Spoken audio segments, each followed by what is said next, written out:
बिस्मिल्लाहिर बिस्मिल्लाहिर्रहमानिर्रहीम सल्लल्लाहु अलैहि वसल्लम। उम्मीद है आप सब लोग खैरियत से होंगे। हाज़िर हूँ न्यू पार्ट के साथ। आज हमारा टाइम मैनेजमेंट का तीसरा पार्ट है। ठीक है, अगर आपने दो पार्ट नहीं देखे तो नीचे डिस्क्रिप्शन में उसके दोनों के लिंक दे देता हूँ और पिछले 3 इंट्रो के भी लिंक दे देता हूँ, वो आप नीचे देख लीजिएगा। तो आज हमारा जो तीसरा पार्ट है इसका नाम है समय के सर्वश्रेष्ठ उपयोग का तीसरा सिद्धांत। सबसे महत्वपूर्ण काम सबसे पहले करें, यानी कि जो सबसे मेन काम है उसे सबसे पहले किया जाए। अब होता क्या है, इसमें क्या करते हैं सब लोग, देखते हैं। देखिए, अक्सर हमारी दिनचर्या यानी कि दिन का रूटीन इस तरह की होती है कि हमारे सामने जो काम आता है हम उसे करने लग जाते हैं और इस वजह से हमारा सारा समय छोटे छोटे कामों को निपटाने में ही चला जाता है। हमारे महत्वपूर्ण यानी कि मेन काम सिर्फ इसलिए नहीं हो पाते क्योंकि हम महत्वहीन कामों में उलझे रहते हैं, यानी कि छोटे मोटे कामों में उलझे रहते हैं और हमारे मेन कामों की तरफ हम इतना ध्यान नहीं देते।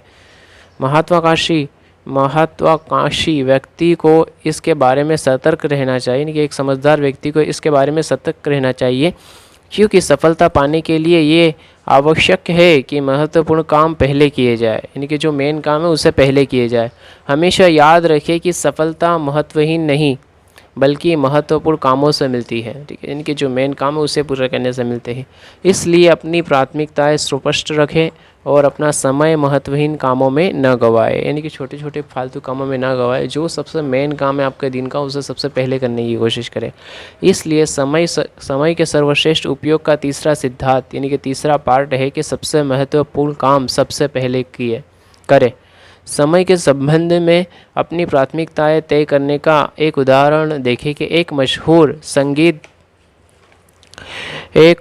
संगीतज्ञ जब वायलिन बजाना सीख रही थी तो उन्होंने पाया कि उनकी प्रगति संतोषजनक नहीं है, यानी कि सुकून उनको नहीं मिल रहा है।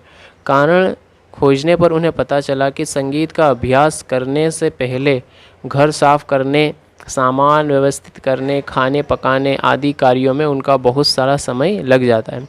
इसलिए उन्हें वायलिन के अभ्यास के लिए कम समय मिलता है, यानी कि उसे सीखने के लिए कम समय मिलता है। ये जानने के बाद उन्होंने संकल्प किया कि चूँकि संगीत उनके लिए सबसे महत्वपूर्ण था इसलिए वे सबसे पहले संगीत का अभ्यास करेगी, बाकी सारे कामों को उसके बाद करेगी। खुद को इस तरह अनुशासित करने के बाद उन्होंने संगीत के क्षेत्र में उल्लेखनीय प्रगति की क्योंकि अब वे अपना सबसे महत्वपूर्ण काम सबसे पहले कर रही थी। यानी कि जो सबसे मेन काम है उसकी तरफ सबसे ज़्यादा हमारा फोकस होना चाहिए और उसे ही सबसे पहले करना चाहिए। बाकी दूसरे कामों को हम धीरे धीरे बाद में कर सकते हैं। होता है क्या, दूसरे कामों में लग के अपना मेन काम छोड़ दे तो फिर हमारा ही नुकसान होता है। इस उदाहरण से ये स्पष्ट हो जाता है कि हर महत्वाकांक्षी व्यक्ति यानी कि हर समझदार व्यक्ति को अपने सबसे महत्वपूर्ण काम सबसे पहले करने चाहिए, लेकिन इसके लिए उसे ये पता लगाना होगा कि सबसे महत्वपूर्ण काम है कौन से, यानी कि अब उसे करना है सबसे मेन काम पहले, तो उससे तो पहले ये पता न लगा होगा कि सबसे पहले उसके मेन काम है कि कौन से। उसके बाद उसकी प्राथमिकताओं की स्पष्ट योजना होनी चाहिए, यानी कि उसकी सारी डिटेल उसके पास होनी चाहिए। ऐसा करना बहुत ही आसान है। देखें, अब इंशाल्लाह इसको एक पेपर ले ले, डायरी ले ले, नोटबुक ले ले या फिर नोटपैड फ़ोन में जिसमें लिखना चाहे लिखने की शुरुआत करें। एक डायरी में A, B और C शीर्षक के 3 कॉलम बनाए, यानी कि 3 लाइन बनाए। 1, 2 लाइन खींचे, एक पे A लिखे, B लिखे और C लिखे। ये 3 आपके पास 3 लाइनें हो गई। 3 कॉलम बना लिया आपने। अब A वाली कॉलम में अपने सबसे महत्वपूर्ण काम, सबसे मेन काम को रखें, यानी कि ए वाली जो कॉलम जो लाइन है आपकी, इसके अंदर आपके जो सबसे मेन काम है उसको लिख दे कि करके उसका टॉपिक लिख दे रखे, जिन्हें आप अनिवार्य मानते हैं, यानी कि जिनको आप करना और करना ही चाहते हैं कि नहीं करेंगे तो फिर आपका नुकसान होगा। तो ए वाली कॉलम में वो काम को रखें जो आपको करना और करना ही है।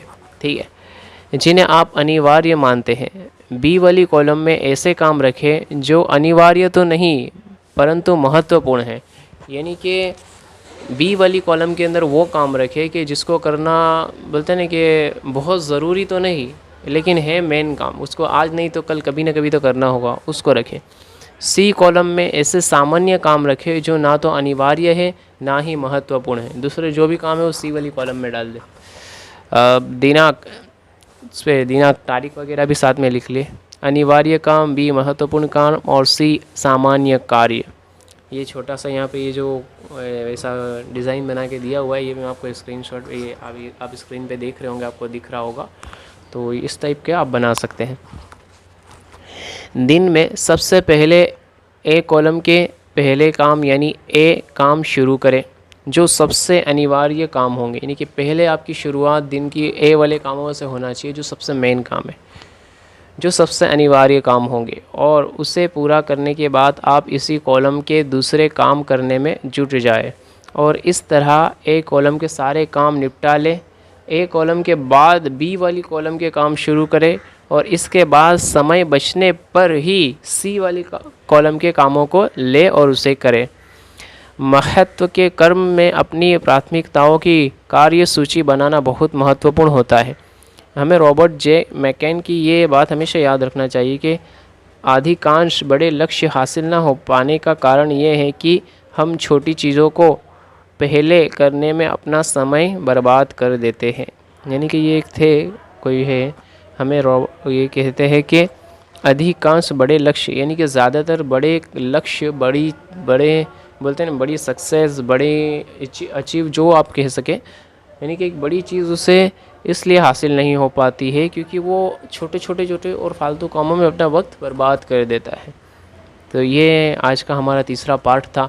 तो उम्मीद करता हूँ कि आपको इसमें से काफ़ी कुछ सीखने को मौका मिला होगा।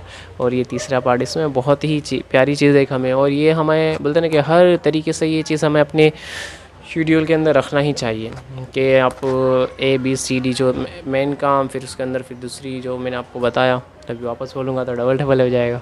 तो इन शॉर्ट ये है कि इसको मुकम्मल करने की कोशिश करें। आज हमारा तीसरा पार्ट था, मुकम्मल हो गया। अल्लाह पाक का शुक्र है, और दुआ खैर में याद रखें और ज़्यादा से ज़्यादा शेयर करने की कोशिश करें। कुछ कन्फ्यूज़न हो तो कांटेक्ट करें, कमेंट करें, जो आपको सही लगे। ठीक है, दुआ खैर में याद रखें। जज़ाकल्लाहु खैरा।